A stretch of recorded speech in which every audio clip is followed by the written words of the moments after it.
ढोंडी के फोटो खींची देवरा डीपी लगइले बा मोरा ढोंडी के फोटो खींची मुआना डीपी लगइले बा मोरा ढोंडी के फोटो खींची मुआना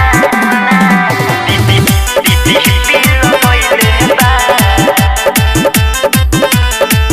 मोरा ढोंडी के फोटो खींची मुआना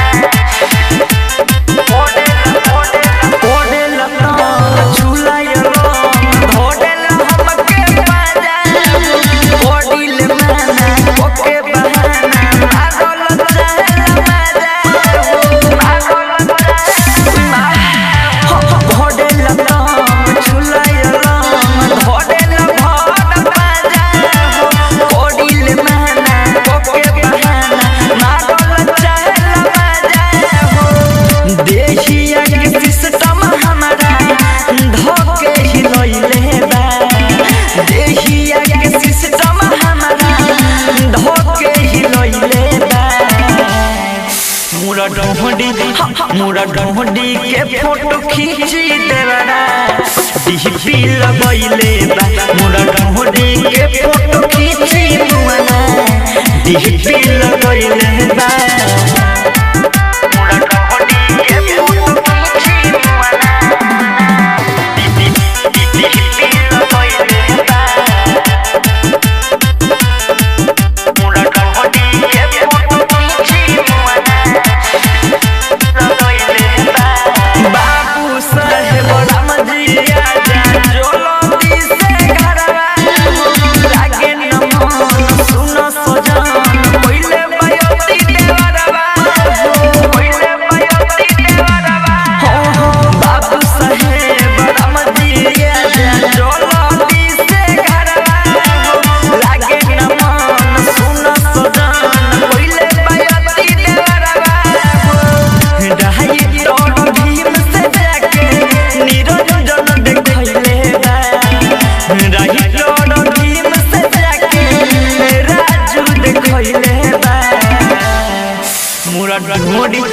मोरा ढोंडी के फोटो खींची देवरा